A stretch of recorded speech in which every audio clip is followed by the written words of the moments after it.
Hello, dear good friends, and welcome to another episode of the 10,000 Layups podcast. I'm Kyle Radke, here with Julian Andrews. Julian, what's up, man? Hey, Kyle. Doing great. Bright and early. I think we're We don't, both very alert. yeah, we don't do ourselves any favors by putting our podcast out on YouTube now with the video, but also us looking like we just got done with a 6-day bender, which we didn't. We haven't done that. Yeah, no. We It's just just early and it's hot. Although I kind of feel like I'm on a 6-day bender with this seriously, dude. 100 I can't even talk today. 100-degree weather every day. I know. It's like yesterday we got a break and it was 95. And then, dude, get this. Of course, I was like, you know what? I'm going to go for a long walk last night. Did it pour down rain on you? Oh, my, dude. Yeah, Jenna had a dinner. I was like, I'm just going to go for a long walk by myself, listen to a podcast. I did that. And then I get about halfway through my route. And I'm wearing a white shirt too. And it just starts pouring. So I still had like 35 minutes left of my walk. And That sucks. Yeah. I was like walking to meet a friend of mine for dinner. And then I walked back and drove because it was just like, I can't deal with this. I can't deal with not knowing. And you think it's going to stop and then it never stops. Right. Yeah. Well, with that, let's get started. Also, this is our third podcast this week. We said that we owed you one from last week. So we're recording this on a Thursday morning. We'll get this up as soon as we can. This morning as well, you should have a podcast in your feed already, probably, with L.A. Ray, who, ironically, I found out he doesn't live in L.A. He lives in New York. But he likes the Lakers. He's followed the Clippers. He's got a podcast. It was actually pretty fun talking to him when he talks about the Clippers and where their season is now. They're down 1-0 to the Jazz, and like where if like kind of the wheels fall off, you know, I think with them, and you'll hear it in the podcast, I think nobody's really talking about the fact that their whole team could really just blow up after this year, and they gave up so much to acquire Paul George, which was the only way they would have gotten Kawhi. So he gets into that, and it's kind of fun. With that being said, we want to thank our friends at DraftKings for sponsoring our podcast. Dude, Julian, have you tried these pools? I still haven't yet. No, I should get into that. Yeah, so you just go to the main DraftKings page and it says free pools, like on the, somewhere on the page. Yeah. I think it's on the bottom left, and it brings you, like yesterday I did one for the Suns game, like basically who will score more points, and it has all these questions, and whoever gets the most right, I mean, it's free, but like first place won like $500, and obviously, I don't know, millions of people are probably playing these, so your odds are so low. But like for free, and it's just they're better odds than if you don't play it. Yeah, well, you're right. It's basically a prop sheet, like a prop bet sheet. Yeah. So it's really a lot of fun. Download the top-rated DraftKings app now and use the promo code TBPN when you sign up to get your free shot at $10,000 in total prizes every day. Head to DraftKings pools page to get your shot at huge cash prizes, and most of those pool pages are free. That's promo code TBPN for a limited time only at DraftKings. Eligibility restrictions apply. See DraftKings.com for more details. Let's run through just some NBA news. We had some things to catch up on since we last talked. Obviously, I think since we last talked, the series that have kind of, I guess it's really not that exciting anymore. The Nets took a 2-0 lead. We saw that. And then last night, the Suns took a 2-0 lead over the Nuggets. And like, I was trying to watch the game because I wanted to entertain myself. Mm-hmm. I was trying to like find things to watch. And like, I mean, I watched like snippets of it, but it was not even close throughout the whole night. It wasn't close. I thought it was still fun to watch. I think the Suns are really fun to watch. They are. But yeah, it was not close. Man, the main thing, I just feel so happy for Ayton. Like after being taken before Luka, Espo was kind of talking a couple weeks ago about how kind of Suns fans don't like him or are mad at him because of that situation. And now him actually playing well and being a really important piece of their team and they're winning is awesome to see. Yeah, and that's where like we shit on all these teams where you think about, like, obviously, like you'd think they'd be better off with Luka, right? But then you kind of like go through the checklist and you're like, well, they probably wouldn't have gotten Chris Paul then, and they don't have a center. Then it's like, does Mikal Bridges play as many minutes? I mean, again, I was thinking about this though. I was like, yeah, if you replace Chris Paul with Luka, like, are they still this good? Which sounds like a crazy question. and I don't want to like get too far because like I think the obvious answer is like yes, you'd rather have Luka and Devin Booker together for 10 years than Chris Paul and Ayton for 2 or 3 with Booker. But we always give teams shit for like drafting for need and draft like whatever. And the Suns kind of lucked into this because like when they drafted Ayton, they didn't anticipate they'd get Chris Paul. Sure. And like Mikal Bridges would be as good as he is, who they got in the same draft. But also if you take Ayton off this team and if they went, with a different position or, whatever it is, it's like he plays such a pivotal role at center for them, where he's not in the category of Embiid or Jokic, obviously, but he is in a category where like, I mean, the Clippers, like that whole first round series against the Mavs, they just like took Zubac off the court. They were like, yep, we can't play him.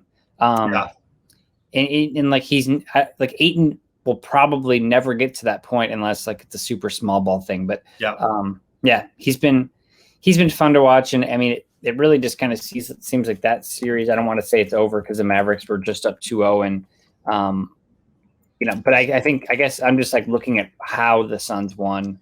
Too much Austin Rivers for the Nuggets. It's just not good when you have that much Austin Rivers.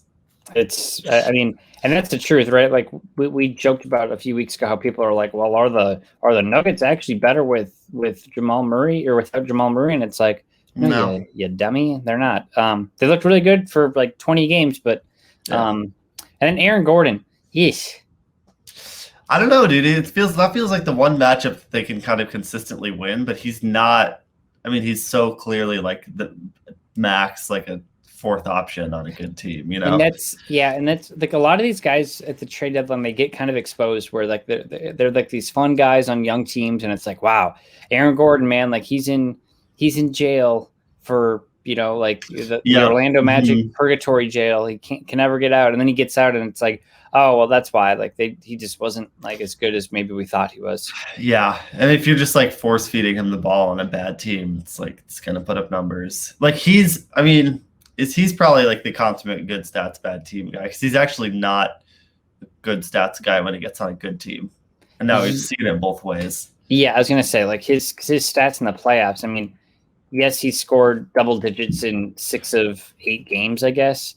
But I mean, his shooting percentage 43, 44, 44, 28, 54, 50, 57, 42. Like last night is pretty much non-existent. Played 20 minutes and scored 6 points. Yeah, I mean he's like a rim runner, right? Like power forward. Like he's not really like the type of scoring wing that they maybe thought they would get. But anyways, we can diagnose the Nuggets more when they're actually out of it.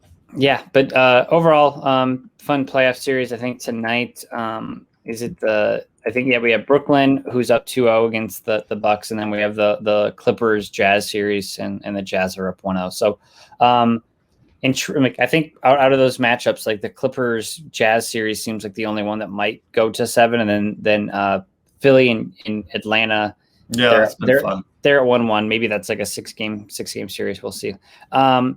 News around the league. I don't want to butcher his name, but is it Nate Bjorkgren? I'm not going to be able to help you here.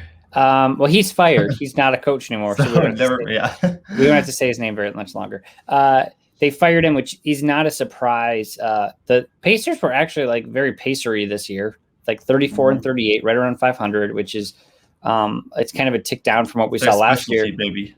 Yeah, like I mean, they won their first round play-in game, and then they lost. Which I mean, you could really make the excuse that. That's why you keep a young coach because they, blah, blah, blah. In this case, it was kind of used against him, but the odds were against him the whole time. Like there's that crazy story or the clip of, I think one of their young players running up the court and like screaming at one of the Pacers assistant coaches. And there was just kind of rumblings from Indiana all year long that nobody really liked him. Which, I think from the report I read, I was reading yesterday, on May 24th, Kevin Pritchard, who's their president of basketball operations, acknowledged that the players described him as a micromanager. And when people talk about micromanager, the word isn't supposed to be used in a negative way, but it's never used in a positive way. Like nobody's like, right. He's a micromanager. I love his style. It's like, no, right. Yeah. No, nobody goes into a job interview and is like, I love being micromanaged. It's true. It's true. No, I mean, yeah, if all your players hate your coach, that's a problem. It's not good. And the thing that looks so stupid for them is that they had Nate McMillan. I know, right? And now he's with the Hawks, and they're winning. Like, they're making a competitive series against the Pacers or against the 76ers.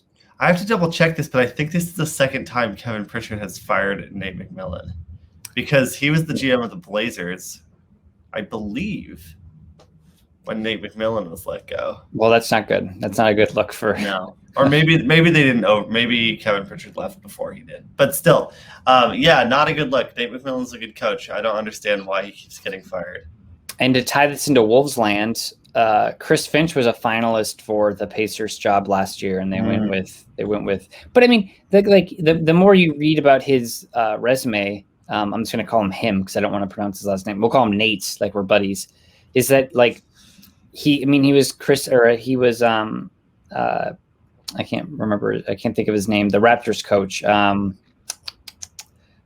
can't I think of the Raptors coach? Nick Nurse. He was Nick Nurse's. Yeah. He was Nick Nurse's assistant coach for many years. So with those guys, they tend to check out kind of like the Popovich. Right? Maybe one day we'll look back at the Popovich coaching tree, and maybe it won't check out. I don't know. I don't know. Well, maybe we'll do that one day. Okay. Huge news. LeBron changes his jersey from number 23 to number 6, which is like LeBron is so weird. I don't understand why this is news. Like, maybe I'm insane. Well, I mean, is it supposed to mean something? So no, different or no? Are we like reading into it? No, basically he's wearing number 6 in Space Jam, from what I understand, and he's making the announcement.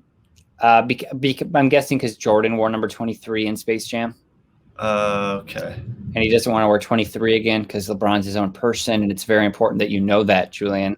Okay, now I see. Okay, perfect sense. I mean, kind of. Like, you don't need to change your act. Yeah. Doesn't make sense. But, like, again, I've talked about this before. I love LeBron, and, like, I think he does so many good things.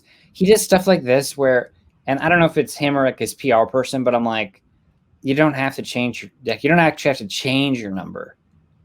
You know, like, you don't.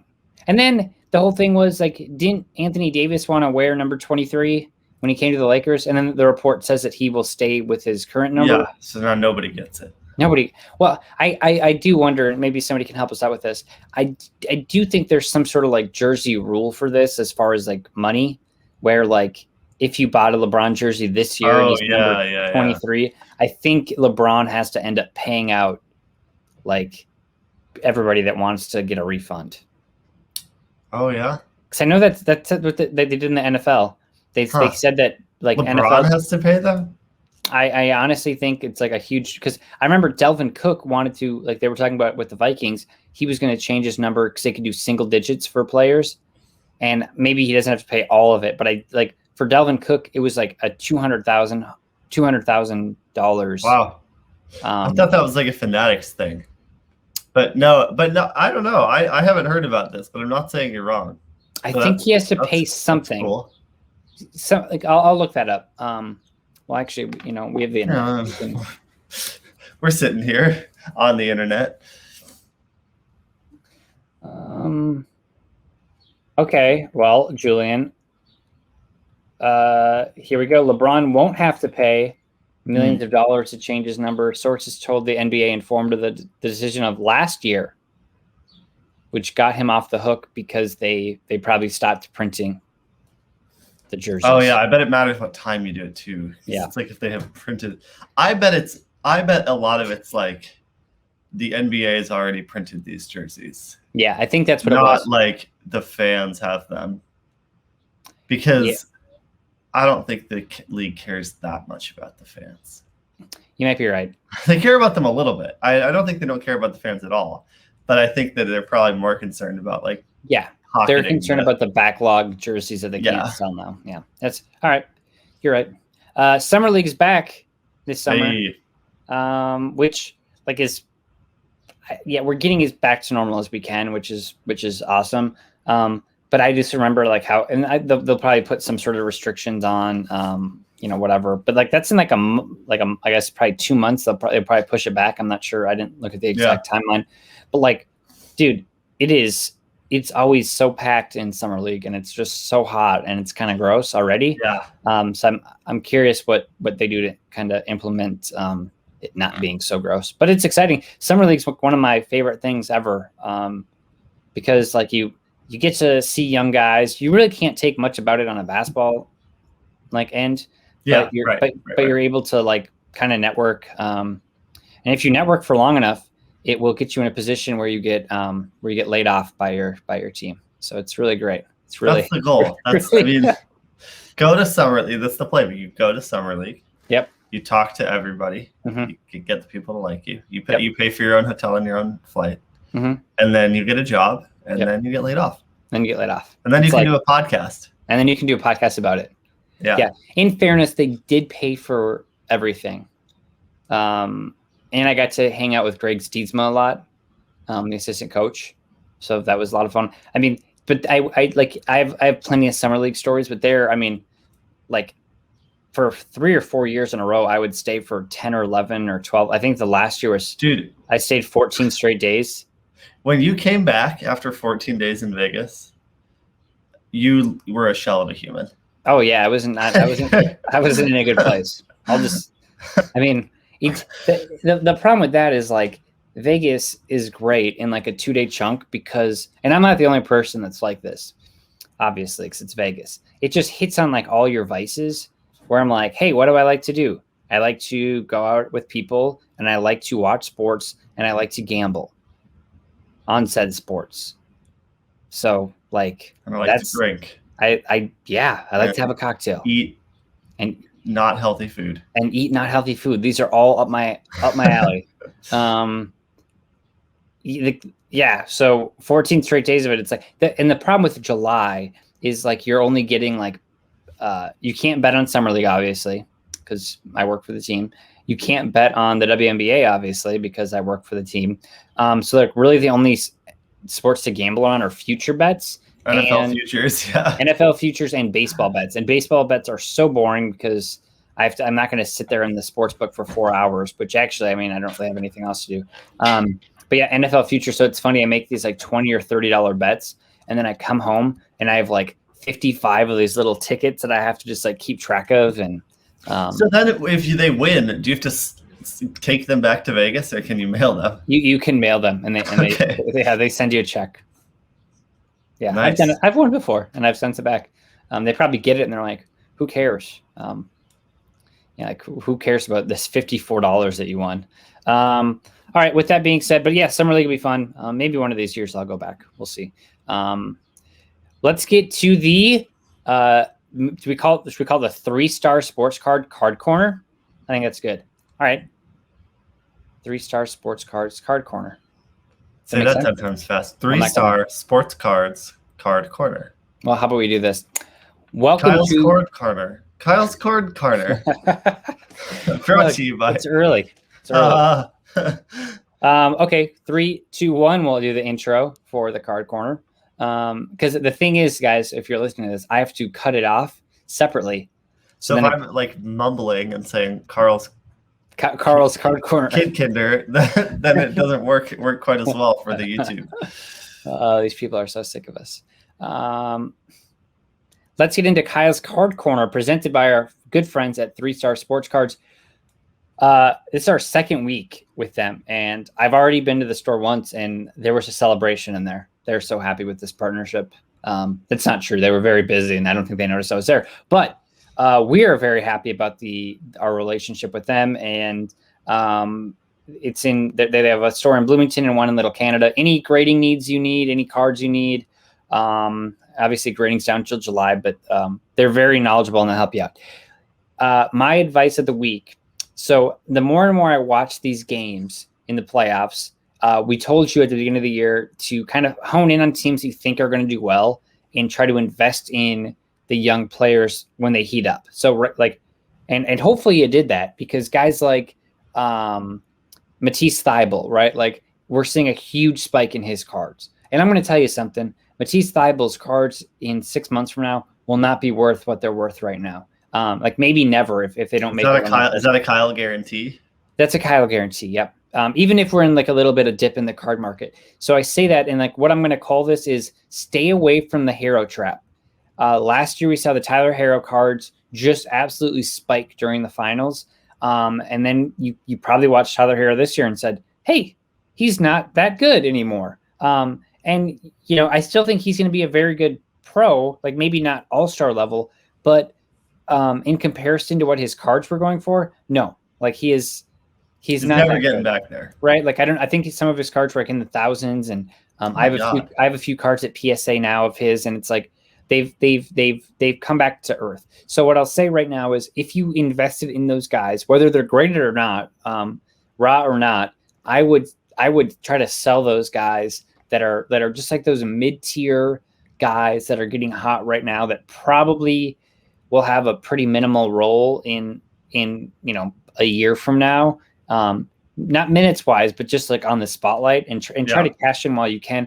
And on the flip side of that, it's like if you're watching a 76ers game and you see Matisse Thybulle and he has 7 steals and you see his PSA 10 Prism and you buy it for like $80 or whatever, of course, that's not a huge investment. And if your plan is, well, when they get to the finals, I'm going to flip it. Well, that's fine. I mean, you have a tight window here, but that's okay. But I would just say, like, if you're looking to invest and you think it's going to be a long-term answer, those fringe guys, I would stay away from that. Still stick to the big hitters of like your Simmons, Embiid, Irving, Harden. I mean, Harden might be a guy to get in on now that he's not playing. I don't know if his cards have dipped.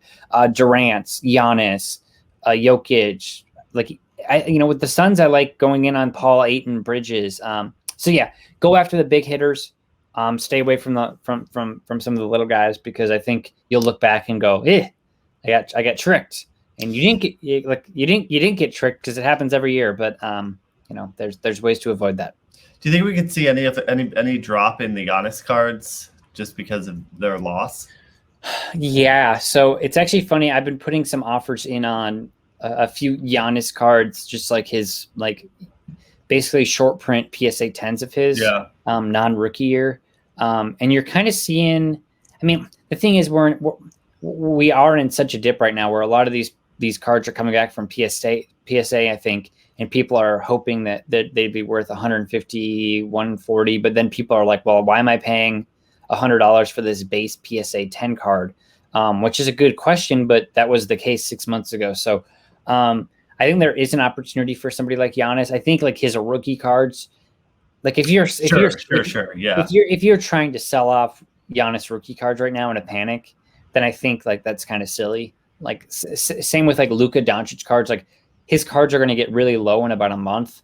You know, not super low, but like his base stuff. And I just bought a Donruss rated rookie of his for I think like $315, and they're like the average is like $350. And maybe I bought too soon, but that card next year is going to go back up to $500 or $600. And you know, I would just say, like, again, with the big guys, let's stay on the track of don't panic sell those guys. Like hold those guys. Those guys should continue to hold value. Even if they go through dips, it's still Giannis. In 10 years, he's still going to be statistically one of the greatest players to play. Yeah. So like, two-time MVP. Yeah, right. Exactly. Like just like hold off. Now if, you know, if Ben Simmons, if his cards are so high right now and you're like, I got to get out, well, that's fine. Like guys like that are fine. But like, you know, somebody like the Giannis, and he's obviously not in the same category as LeBron, but you know, like guys like that, I tend to think you hold. Those are stash guys that you just kind of put underneath the TV stand. And also, like, I will say, if you're looking, like if you're in the market where you're flipping and buying the same cards, you know, to kind of make money, to make $100 over the course of a year or whatever, like you're selling now and you're going to buy again in September. I don't know what the cycle would be. Sure.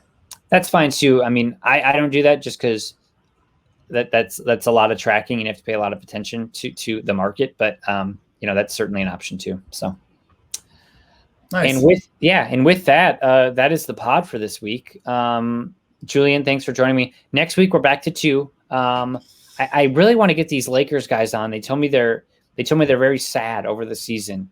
still, and they can't talk publicly, which I mean, I don't feel bad for them. They're Lakers fans. But yeah, and you don't get to feel sad because you didn't win the second championship in 2 years. Yeah, I was gonna say we don't get anything nice here.